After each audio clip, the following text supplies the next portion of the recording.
wabarakatuh. Halo semuanya, Bagaimana kabar hari ini? Semoga semua dalam keadaan sehat ya. pada video kali ini saya, Anandita, dan kedua rekan saya Saya Kolif ini. Saya Retno. akan menjelaskan secuil tentang teori kognitif sosial dalam pembelajaran bahasa. Namun sebelum itu, mari kita simak dengan seksama video berikut ini.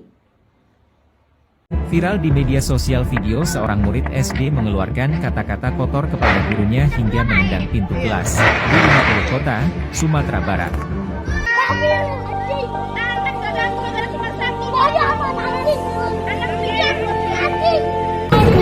Lihat saja dari jauh. Tidak boleh tuh. Kalau kau suka hati. Kasih lihat. Kira-kira apa yang terlintas di pikiran teman-teman setelah menonton video tersebut? Apakah kesal? Apakah marah? Apakah miris?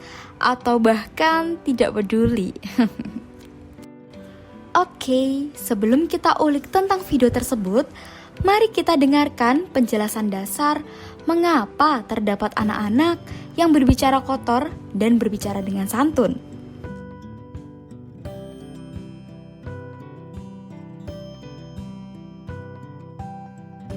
Mari kita mulai pembahasan dari teori kognitif oleh Jean Piaget. Jean Piaget adalah salah satu ahli yang mengembangkan teori belajar kognitif. Dia berpendapat bahwa proses belajar akan terjadi jika ada aktivitas individu yang berinteraksi dengan lingkungan sosial dan lingkungan fisiknya. Interaksi ini bisa mengembangkan pandangan seorang individu terhadap dunia. Melalui pertukaran ide-ide antar individu inilah, wawasan seseorang dapat berkembang dari subjektif menjadi objektif.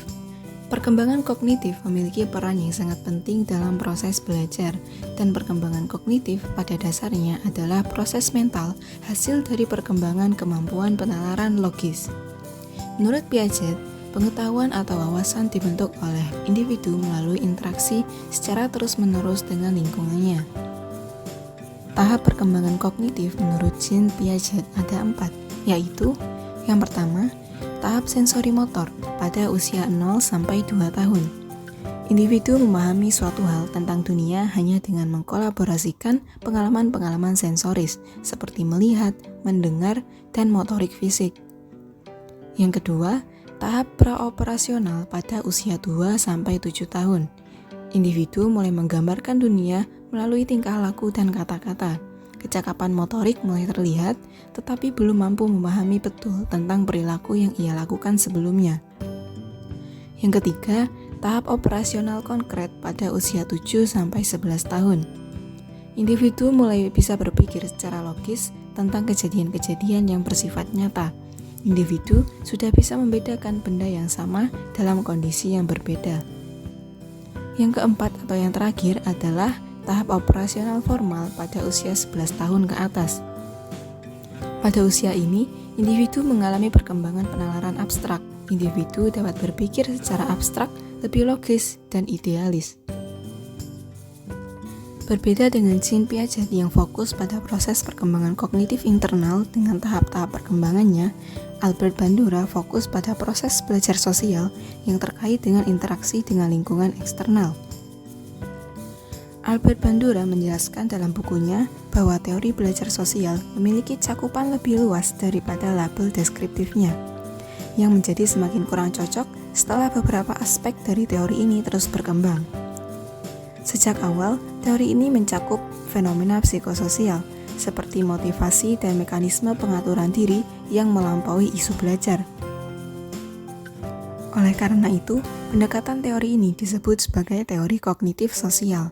Kata sosial dalam teori ini menunjukkan bahwa teori ini mengakui asal-usul sosial dari banyak pemikiran dan tindakan manusia.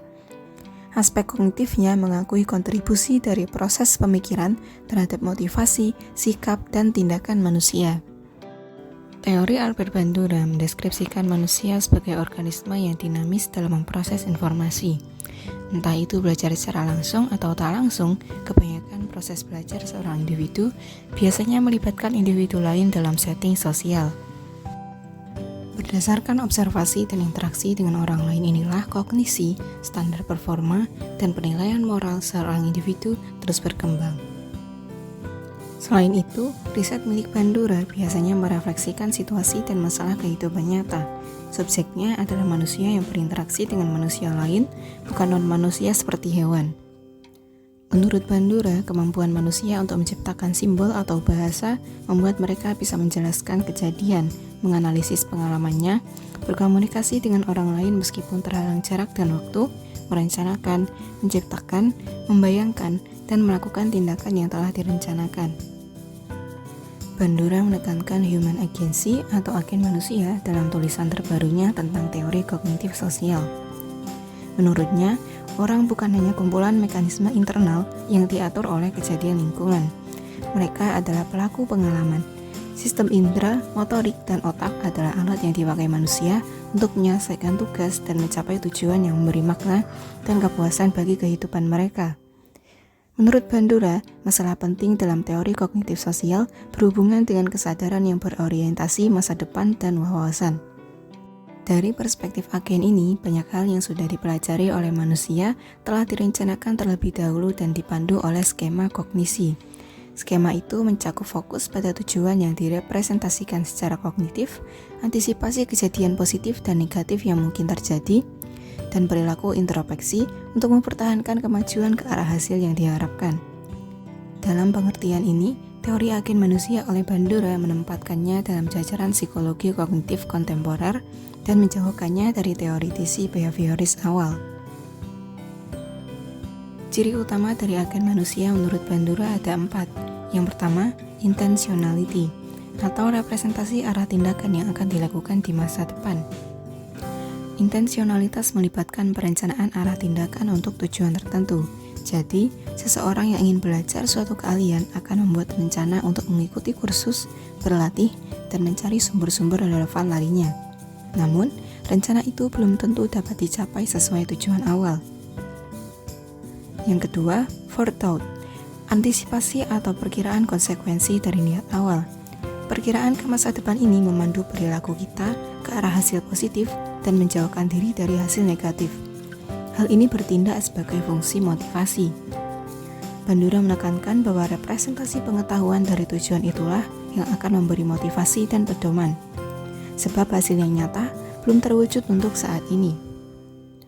Lebih jauh, representasi pengetahuan tunduk pada regulasi diri berdasarkan anggapan kelayakan diri, keyakinan, dan standar moral. Yang ketiga, self-reactiveness atau kereaktifan diri yang menghubungkan pikiran dan tindakan.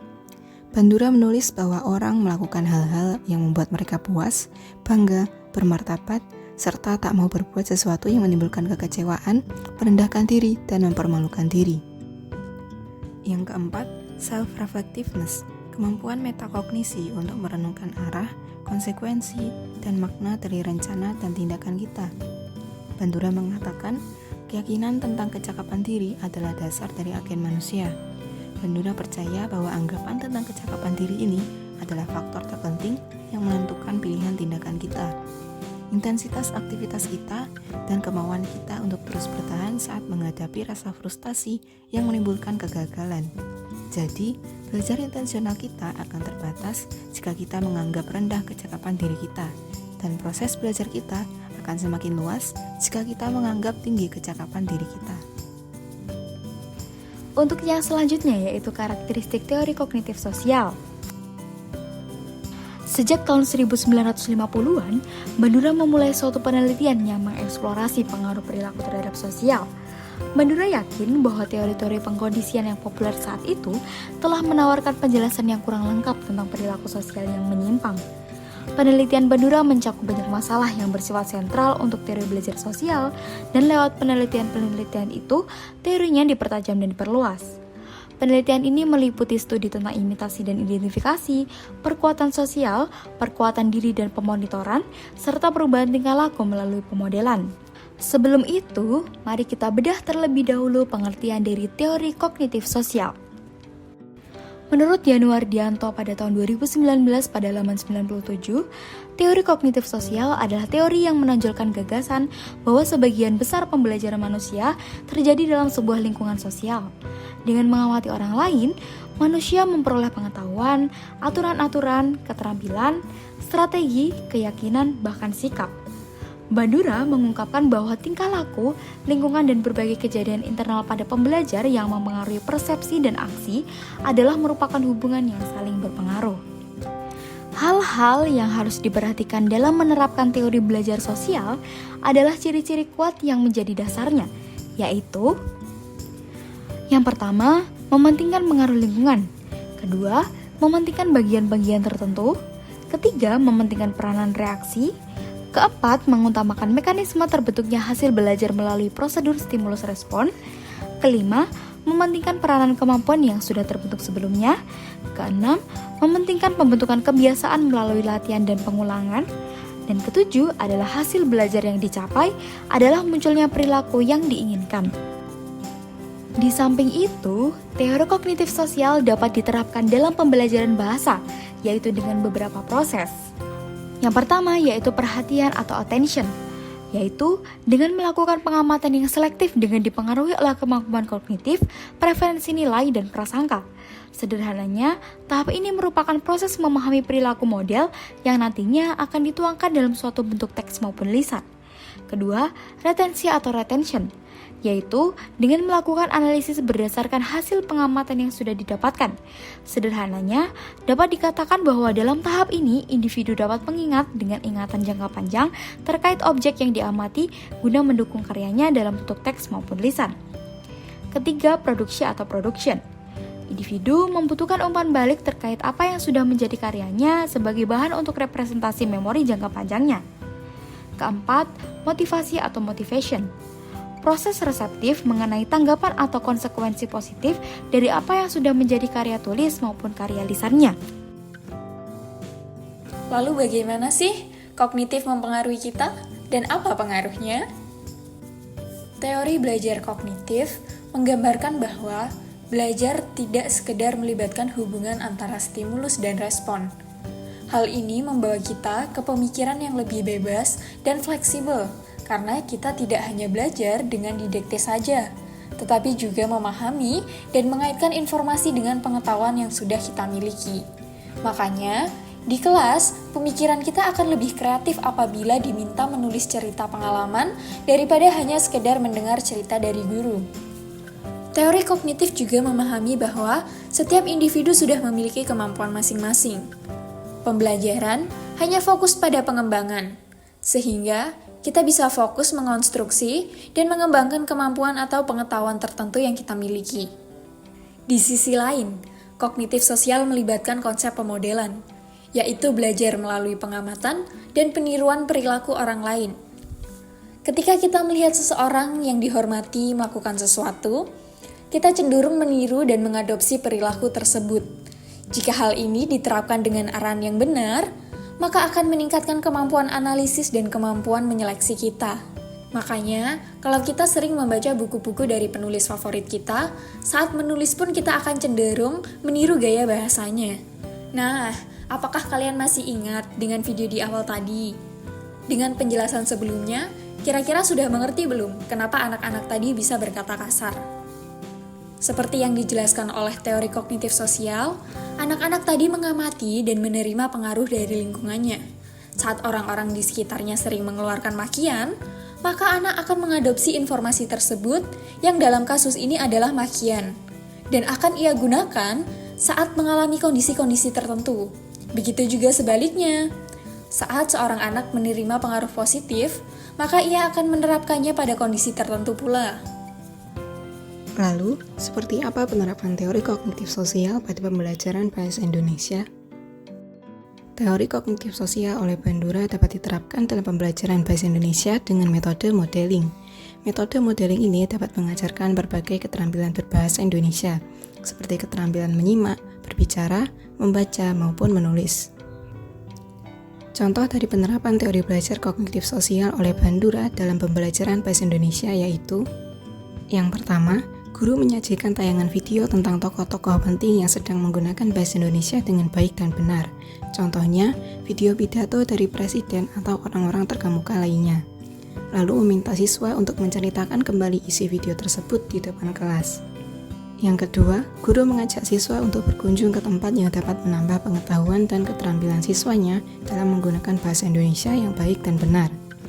Contohnya adalah mengajak siswa menghadiri sebuah seminar dengan penulis-penulis terkenal Indonesia, lalu membuat rangkuman dari isi seminar tersebut. Yang ketiga, guru dapat memberikan suatu pujian kepada siswa yang telah menggunakan bahasa Indonesia yang baik dan benar. Tujuannya agar siswa dapat termotivasi untuk senantiasa menggunakan bahasa Indonesia yang baik dan benar. Bagaimana teman-teman? Apakah sudah terjawab rasa penasarannya? Kami berharap teman-teman bisa mengambil pelajaran dari video ini dari awal hingga akhir.